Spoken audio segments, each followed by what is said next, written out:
Whether you're just looking to stay warm during a hunt or need maximum concealment, the clothing you wear can make or break a hunt. At MidwayUSA.com, we understand hunting clothing has come a long way, with more meticulously crafted camo patterns, advanced scent control technologies, and weatherproof options to withstand the elements. Hunters have to wait until their favorite season, but shouldn't wait on gear, which is why Midway USA offers super fast shipping. When you're ready for your next system, log on to MidwayUSA.com. I'm Erica Lynn, and we all know the ocean is the most demanding environment on Earth, consistently testing the reliability and durability of our equipment. When you spend as much time fishing as I do, you know that reliable gear is essential for staying on the water. This is why I went with the Abyss battery to power my trolling motor, electronics, and outboard. The guys at Abyss Battery are rattling the saltwater industry by manufacturing performance marine batteries specifically designed for sonar, outboards, trolling motors, and electronic fishing reels. They're also Bluetooth compatible, so I found checking battery statuses right on your phone while you're out on the water is a huge game changer. To learn more about why Abyss batteries are used by the pros and factory installed by premier boat builders, visit abyssbattery.com.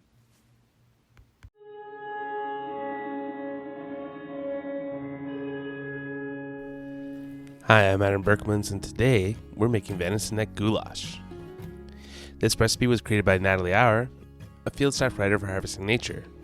She writes, "When I started planning for this recipe, I decided that I wanted to try and use a part of the deer that I hadn't used before. This year, we sent my husband's buck to the butcher, and we were given back these lovely cuts of neck meat. I knew I wanted to use them at some point for a stew or a pot roast, and this venison neck goulash recipe was a perfect time to try it.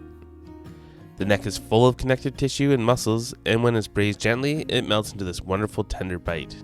I hope you love it." Thanks, Natalie. The world of goulash is actually quite interesting.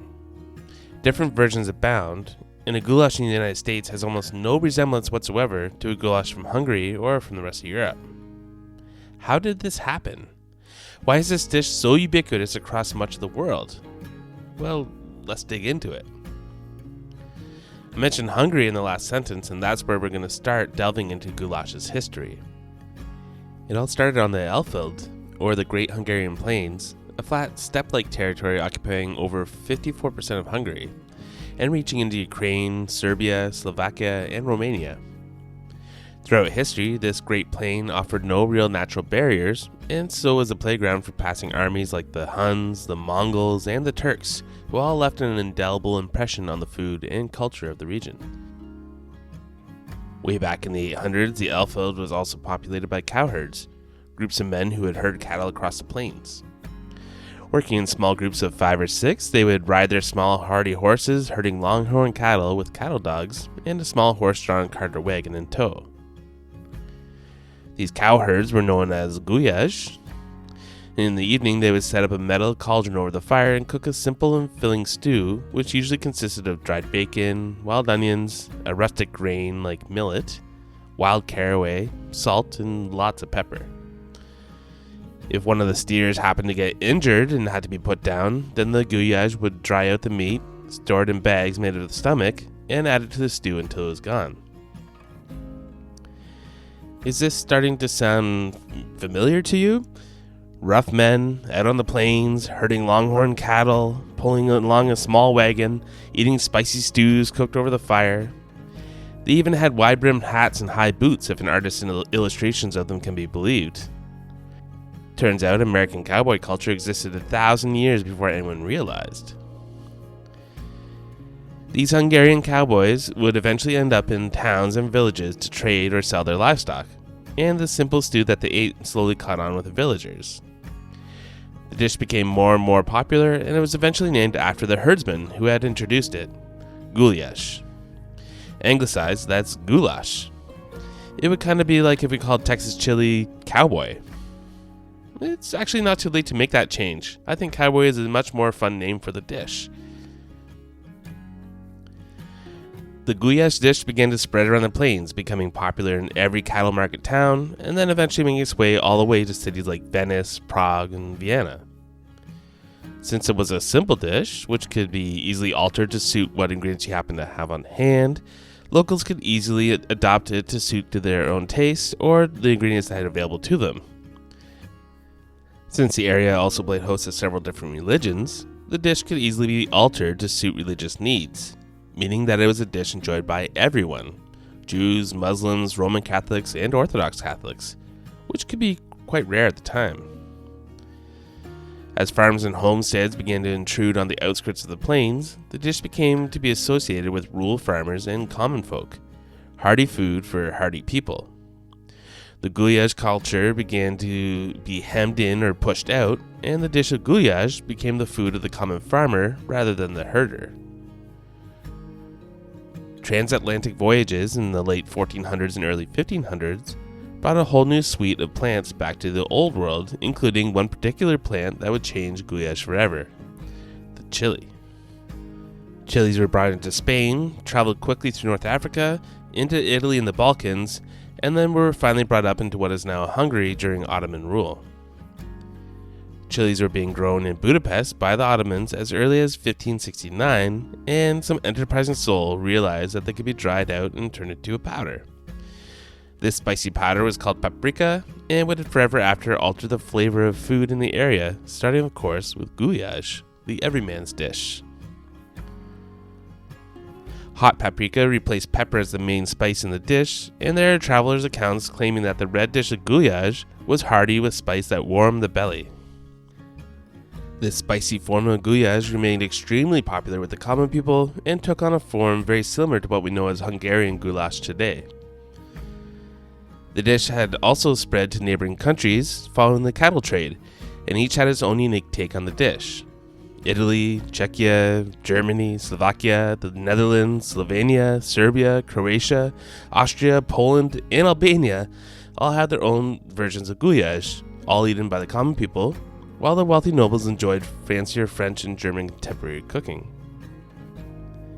When the Austrian Empire, run by the Habsburg monarchy, replaced the Ottoman Empire in the early 1800s, nationalistic fever swept through Hungary, with citizens promoting the touchstones of Hungarian culture: the language, the land, the folktales, songs, poems, the peasant culture, and of course, goulash, the food of the common people. Where the rich wouldn't have touched the stuff in the 1700s, the 1800s saw nobles, wealthy merchants, and urbanites welcoming goulash into their kitchens and eating it just like the common people. Confusingly, the dish came to be known as pörkölt in Hungary, while remaining goulash outside of the country. New dishes like paprikash and other close cousins to goulash also became popular around this time. By the 1900s, the Elfland Plains had mostly been turned into farmland and fresh produce was bountiful. Tomatoes and potatoes sometimes came to be added to the dish because of this, and new varieties of chilies and peppers and milling techniques made for new styles of paprika that were more mild and more flavorful. By this time, the dish was most often served with thickly sliced dumplings or egg noodles and had become the national dish of Hungary. Many variations appeared, including goulash with sauerkraut, smoked beef, red wine, different noodles, and with sour cream. The mid-1800s and early 1900s also saw an influx of Hungarian immigrants to Canada and the United States. Like all immigrants, they brought with them recipes from home, which they attempted to recreate using whatever local ingredients were available. As I talked about in an earlier podcast about Italian food in America, the Hungarian immigrants were also introduced to much cheaper meat and cheese, meaning their dishes often became much richer than they would have been back home, where meat and cheese often acted more as a garnish or flavoring than a main ingredient. The history of goulash in America is a bit murky, but there was obviously something strange that happened. The recipe became extremely popular across North America, but started out as something not even recognizable as goulash. The first known recipe for goulash, which quickly took on the anglicized name goulash, was in a 1909 newspaper in California. The American goulash recipe called for sirloin steak, carrots, celery, onion, tomatoes, and rice. No paprika and no real connection to goulash at all, other than that it was a form of beef stew. Several recipes for goulash spread to the newspapers around the United States and even Mexico later that year, calling for ground beef, onions, potatoes, salt, pepper, and spaghetti. Once again, no paprika. The dish was quickly becoming popular, but still had no resemblance to the goulash of Europe. By 1914, the Women's Educational Club cookbook had come out, including 2 recipes for goulash, one American goulash and the other simply goulash. In only a few years, goulash had already split into 2 distinct dishes, one American and one European. This cookbook's version of the American goulash called for cubed round steak stewed with tomatoes, Tabasco sauce, paprika, and onion juice. Around that same time, recipes for American chop suey began appearing, an American take on the Chinese dish with little or no resemblance to the original. Oddly enough, the recipe was very close to American goulash, using ground beef, tomatoes, chili powder, and macaroni. Newspapers continued to come out with American goulash and American chop suey recipes, and in the next decade, the 2 dishes kind of merged into one, an all-American dish of ground beef, tomatoes, macaroni, and chili powder or paprika. Over the years, the dish acquired several different names, often pointing to catch-all dishes from other cultures. People across North America enjoy a ground beef and macaroni dish with tomatoes and some sort of chili or paprika powder, but they can't quite agree on a name.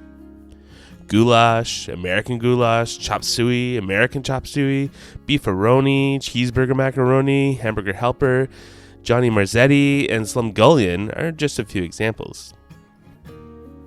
My favorite are the last 2 as the names are so different and interesting. Johnny Marzetti was originally a dish of ground beef, macaroni, tomatoes, and cheese baked into a casserole. It originated in an Italian restaurant in Ohio made by an Italian immigrant named Teresa Marzetti. She named the dish after her brother-in-law. Oddly, the dish came to be quite popular in Panama, brought over by Americans when they ran the Panama Canal Zone before the 1970s. My other favorite term for the dish is slumgullion, said to derive from the Scottish portmanteau of slime and gullion, and pointing to a swamp or cesspool. It's thought that the first food item called this was a watery beverage like weak tea. The term was originally used to describe the red slurry produced by processing whales, and then for red muddy deposits in mining sluices. So people who call their goulash dish slumgullion do so because it resembles a slurry of whale guts and mining runoff. Yum. I'd love to hear what you guys call this dish. Please reach out by email or social media and let me know. It seems that everyone has a different name for it. Today, American goulash is enjoyed by a huge amount of people of different cultures in Canada, the US, and Mexico, and Hungarian goulash is enjoyed by people all over Europe. This simple dish with humble origins really made its way around. I love how the story of goulash mirrors that of Texas chili in so many ways. The cowboys, the chuck wagon, the Dutch oven, the longhorn cattle, the evolution of the spice profile, its ties to nationalism, its spread to new regions, how the dish changed to the point where it's almost unrecognizable in faraway places, and even to arguments on what makes a true chili or goulash. No beans, no potatoes. I find this stuff so cool. Everyone's got a different version of goulash, whether the American or the European variety, but I suggest trying Natalie's version, which is made rich with the addition of venison neck and red wine. It also has caraway seeds, a nod to the original goulash of the Elfeld. This recipe serves 8 people and takes about 4 hours to make. Ingredients: 2 pounds venison neck meat cubed into 1-inch pieces. Beef chuck can also be used.